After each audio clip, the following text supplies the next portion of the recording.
Hey guys, Whalley here, and today we're going to be taking a look at a game that is a bit forgotten about, but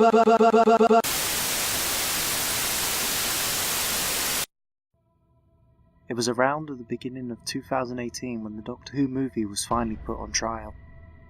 It is said that it stood there as its list of flaws and failing to reignite a show as it was read out loud in sentence passed. And then it made its last, and I thought somewhat curious request. It demanded that I, the Whalley, a fellow Whovian, should review the film and find all the good things about the movie. That was the worst film I have ever seen. God, that was bad. That is an hour and a half of my life I'm never going to get back. It is a request that should never have been granted.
So, a little backstory.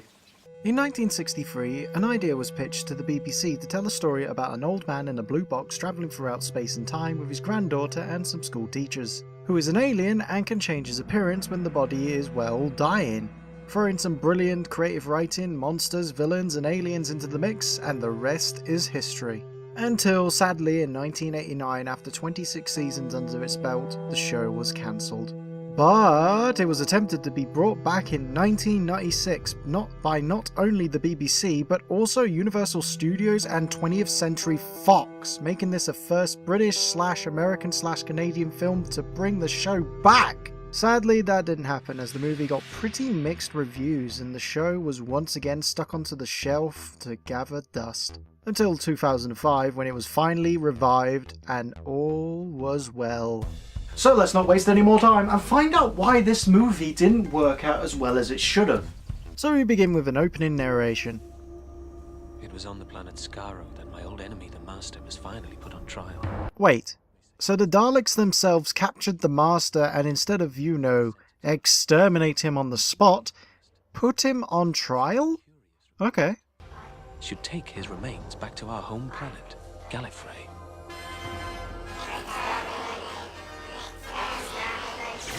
Hold on a second. Were those the Dalek voices? Really? Blimey. Imagine if those were the Dalek voices now, instead of good old Mr. Briggs here. We then get an awesome opening score, and sadly I can't use it here or even play it, because I think the BBC will be pretty upset. As the narrator continues, we see the 7th Doctor put the Master's remains away. Oh, and for the record, the 7th Doctor is my favourite Doctor, played wonderfully by Sylvester McCoy. And we see him, of course, relaxing, eating a jelly baby, and reading a good book. And it might be a good time to mention that I love the TARDIS's design here. I will say it's very gothic in some places for my tastes, but it is a very good looking one. We then see the Master isn't quite dead, and sounding like a monster too. Okay. I mean, this is one of the few questions that the fans have about how the Master lived, with him being, well, because he's a Time Lord, or because of him still having those weird cat powers from survival. Which does explain his eyes, to be honest, but I feel it's because of him still having the Keeper's powers from this episode. Hey, it's a long shot, yes, but it kind of makes sense if you really think about it. Also, this sequence when he escapes, I've always loved, and McCoy helps this with his brilliant acting.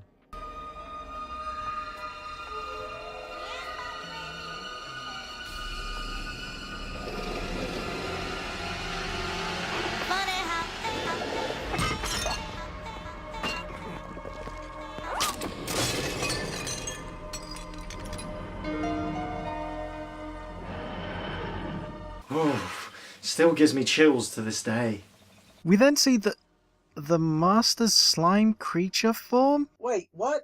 Enters the TARDIS console, causing it to malfunction and leaving the TARDIS no choice but to land. This of course leaves the Doctor worried, and he later finds out that the Master has escaped. Meanwhile, in San Francisco in 1999, we see... Jesus! God, I did not need to see that! What is the rating of this film again? Of course.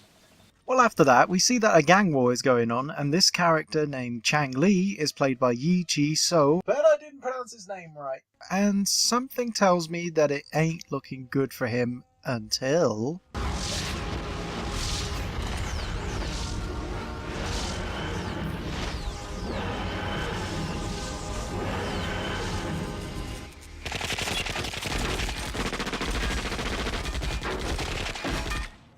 Huh, I guess these guys just didn't like the new sound effects.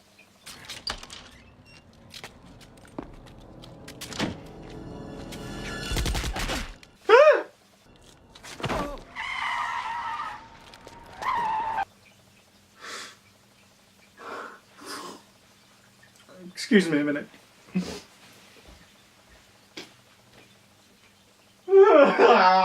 They shot my McCoy! After the gang members run off, Chang checks on the Doctor, who sees the Master is escaping, but loses consciousness before he could explain. Also, was it just me who thought the Master's escape just looked like the TARDIS really needed a tissue due to a sneeze? The ambulance arrives and takes both Chang and the Doctor to hospital. We also see that Chang writes his name as John Smith, so it shows the team watched the show at least. The Doctor enters the hospital ready for an op, while the Master becomes a snake and enters a jacket. Okay.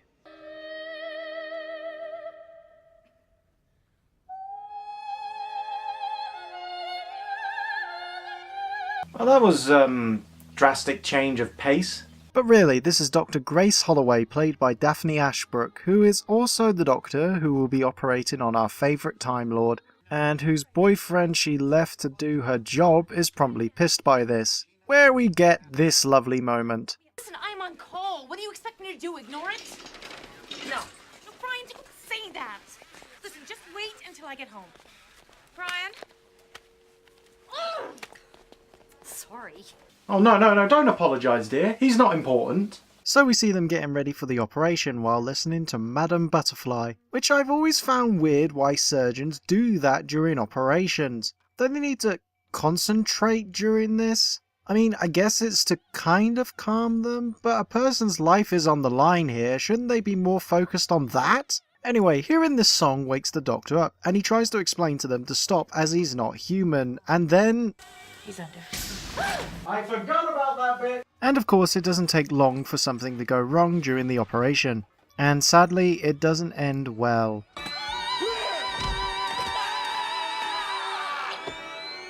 And with that, the 7th Doctor is no more. Ooh. I'll admit, guys, this scene alone used to always get to me as a kid. Watching your favourite Doctor die/leave must be hard to watch and see them go. But this looked very painful, and it's almost uncomfortable for me to watch. Props to the acting during this scene. This of course leaves Grace feeling very frustrated and takes a look at the x-rays. And not to her surprise, when she brings Chang in for questioning, he runs away with all the Doctor's stuff. Meanwhile, we see the guy from the ambulance earlier is back at home and snoring. Oh, and is also the owner of the jacket the Master is kinda hitched a ride in, and... Oh, what was that? I mean, don't get me wrong, I know it's 1996 and the effects at that time were not up to par, but just look at that thing! Which then leads us to this lovely scene. 1 a.m. Hey, it's December 31st, 1999. Party on! Not gonna lie, this scene always was weird for me as a kid. I mean, seeing a guy pull a face like that to a dead man. I mean, granted, it's not the most cushiest job in the world, but still... Oh. Hopefully he'll have something coming to him later. The Master jumps into the ambulance guy's body, whose name is Bruce, if I remember correctly, which leads us to the Doctor finally regenerating, which is an awesome and somewhat disturbing scene to behold, because he doesn't just fades or flash lights into the next person. No, he fucking morphs into him. But it is an awesome scene, and it's unlike any regeneration that I've ever seen, and it's brilliantly shot. Oh, and the guy from earlier gets this happen to him. Oh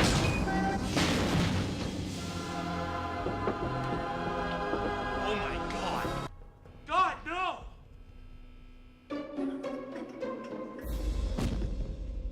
Ha! He had it coming. I mean, the Doctor, now played by Paul McGann, just walks past him like, oh, excuse me, there's a plot to get to. The Doctor wanders around until he gets to a really run-down side of the hospital, which leads me to question as to why they haven't repaired it yet, and why it's still in operation. Because I think this kind of breaks a lot of health violations here. The Doctor then finds some mirrors, and then we get this.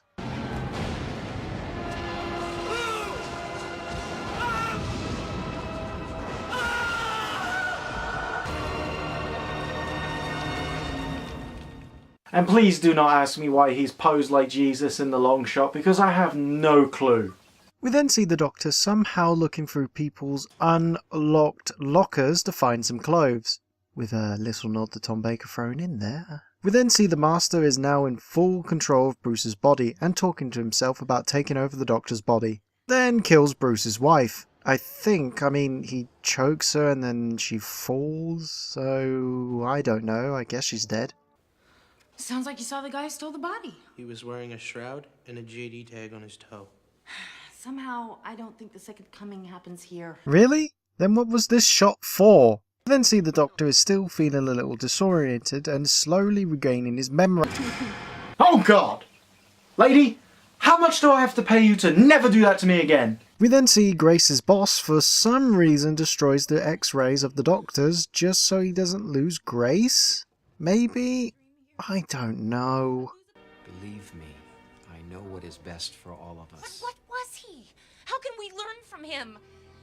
I've got to find his body. And I have to keep this hospital open. Oh, you're doing a great job there, buddy. Well, she says she'll quit if he doesn't help her. But it doesn't work as she looks like she's quit and leaving anyway. As she is leaving, the Doctor bumps into her and he begins to remember more, which then leads to this. My heart! There's something... What is this? What is it? Oh, that was a little graphic even for Doctor Who. We'll probably never see something like that again. We then see the Master, now wearing a leather coat and shades, asks about the Doctor's body, while removing a fingernail. Gross. Grace takes the Doctor back to her place to find that her now ex-boyfriend has left with all his stuff. She then decides to listen to the Doctor's heartbeats, while remembering more and leading to a rather touching moment and an insight into Grace's character. Okay, you're trying to tell me that you've come back from the dead. Yes. I'm not a child. Don't talk to me like I'm a child. Only children believe that crap. I am a doctor. But it was a childish dream that made you a doctor. You dreamt you could hold back death. We then see Chang decides to take a look at the TARDIS using the key that he stole, and we get the bigger on the inside bit without words, which was neat. You know, I'll be honest here, guys. There hasn't been that many flaws that I have noticed so far. Who's there? Until now! I now have one big question for you, movie. How? How did the Master get in? It's not like he can turn back into that slime form again, so how did he get in? He doesn't have a key, so... Wait, does the TARDIS have a back door? But if so, then he still shouldn't be able to enter it without a key. Well, it turns out the TARDIS really likes Chang, because as soon as he touches a column... Well, I never... The TARDIS really likes you. The TARDIS turns on. He then hypnotizes Chang to give him the bag and of course lies to him that the Doctor stole his body and enlists Chang's help with threats. Charming fellow. Meanwhile, we see Grace is getting nowhere with looking at the Doctor's blood that she's examining. The Doctor and Grace go for a walk trying to get the Doctor's memories back. What do you remember? A meteor storm, and the sky above us was dancing with lights. purple, green, brilliant yellow, yes! What? These shoes! They fit perfectly. This scene shows how good Paul McGann is as the Doctor. Brilliantly performed and enjoying the role. Back in the TARDIS, the Master lies some more and bribes Chang with gold dust to help him. I guess threatening him didn't exactly work out too well. They then enter another room called the Cloister Room, home to the Eye of Harmony which powers the TARDIS. The Master says Chang can open it, which still makes me question why the TARDIS really likes Chang again, out of all the companions the Doctor has had. But to be fair, most of them were women, and maybe the TARDIS just really likes Asian men. So the Master forces Chang to open the eye, which in return affects the Doctor and causes him to remember everything. I know who I am. I am the Doctor. Good! Now do that again. Whoa, guys, slow down there. This isn't Russell's area yet. Although now that I think about it, this is probably where Russell T Davies got the idea of giving the Doctor a love interest. We then see the Master and Chang looking at the old and new Doctor through the eye. Shame we don't get to see the other old Doctors through the eye, but since it was in the novel of the movie, I can let it slide. Also, we get this line. See that? That's the retinal structure of the human eye. The Doctor is half human. No wonder. I'll be honest here, guys, I wasn't at all upset by this scene. I mean, it was originally thought of long ago when the show was originally running that the Doctor was half human. But even I have to admit that this scene was kind of poorly handled and very unconvincing. The Doctor then realises that the Master is using the eye to spy on him, and of course tries to explain it to Grace, but runs away believing him to be crazy. The Doctor explains that with the eye being open, the planet will no longer exist, and he proves this by walking through a window, which to this day is an awesome effect to watch every time I see it, even with the effect not stretching up enough to not be noticeable. The Doctor also explains that he needs an atomic clock, which just so happens to not be far from here and is the most accurate one to date. An ambulance arrives, which Grace called earlier, to take the Doctor away, but who should be there but the Master at the door? We need to go straight to the Institute of Technological Advancement and Research. You know what that is? Oh, because in some shots it looks like that you could actually see him, or the editing didn't really explain it well enough, or that's just how I saw it. Oh god, screw it, I need a drink. Where's my drink? While driving to what he thinks is the atomic clock, the Doctor gets impatient, as well as having this lovely moment. Did you know Madame Curie too? Intimately. She kissed as good as me? As well as you. Now that is funny, and the Doctor's face just says it all. Of course it doesn't take too long before the Doctor sees who it is under those shades, thanks to a truck full of chickens? What? And when the Doctor takes the shades off the Master, he spits some goo at Grace and it burns?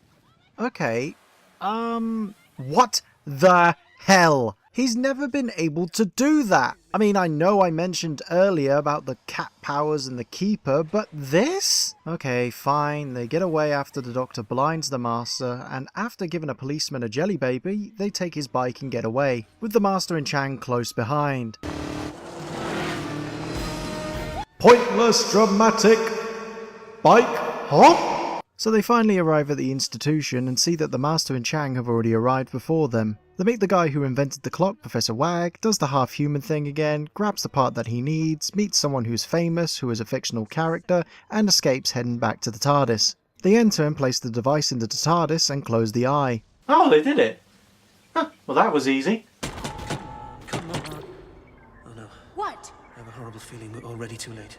Oh, well that sucks. The Doctor explains that the eye has been open too long and they need to go back in time before the eye was opened, which would kind of break the laws of time and he'd end up meeting his past self, and I'm reading too much into this again, aren't I? They tried to jump-start the TARDIS, and remember the slime the Master sprayed on Grace earlier? Well, it spread and takes Grace over, and she knocks out the Doctor. Later, back in the cloister room, the Doctor comes to and tries to convince Chang that the Master has lied and... Which is why we have no time to waste. But time to change. I always dress for the occasion.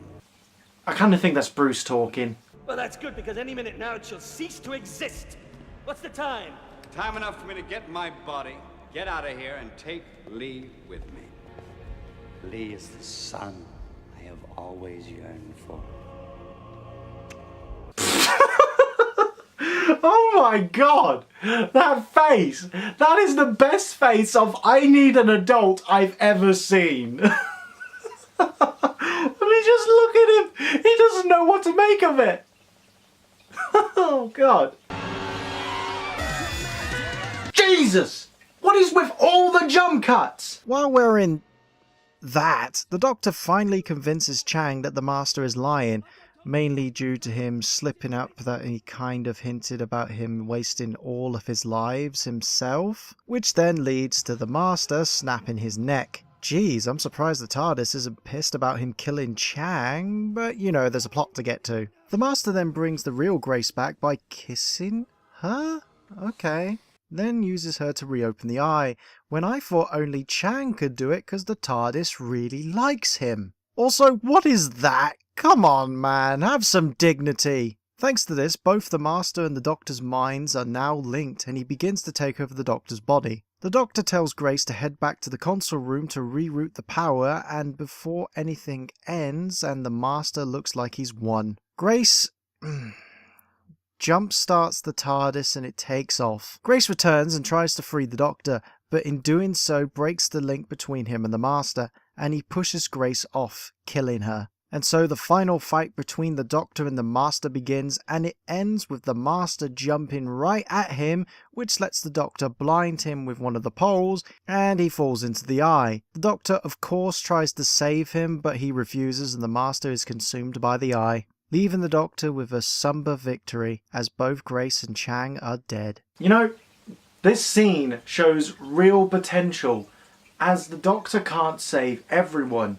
I mean, he's lost a lot of friends and people he's met, but it even tells us that even though you're the hero, you...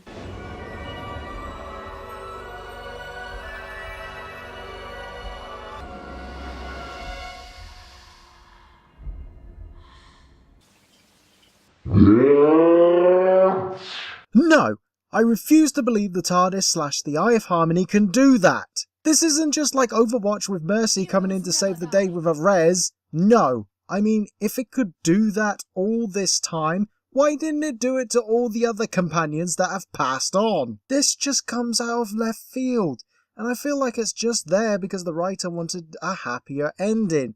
But it really doesn't suit the tone it was going for. Although, I'm surprised Chang isn't saying this after he wakes up. Oh, why is my neck so stiff? So the Earth and the universe is saved once more, and the Doctor takes both Grace and Chang back home, just in time for New Year's. Chang then hands back the Doctor's stuff, and he then gets to keep the gold dusts courtesy of the Doctor. Before he leaves, the Doctor of course asks Grace to come with him, but she refuses, and we get that famous goodbye kiss. The Doctor takes off and picks up where he left off, not before the record gets stuck again, and credits roll. Well, that was my review of Doctor Who the movie, and I'll be honest, with all the flaws it has, it's still very, very good.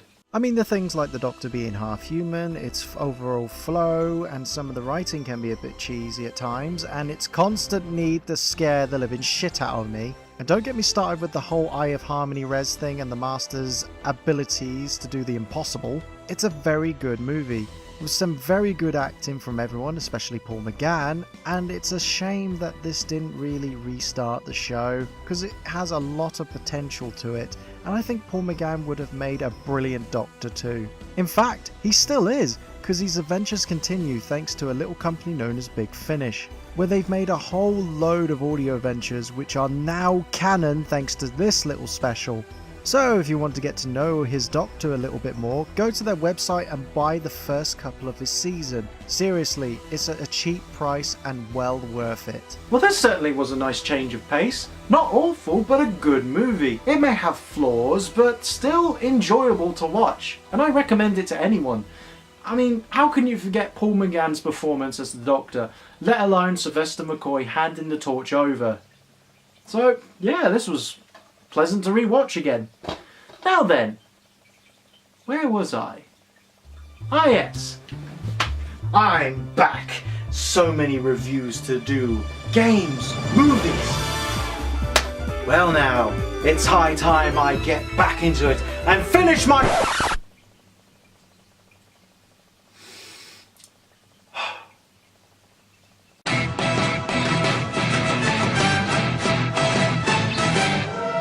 No, I'm not ready for that review yet. No, I refuse. I'm going for a video game next time. I swear to God.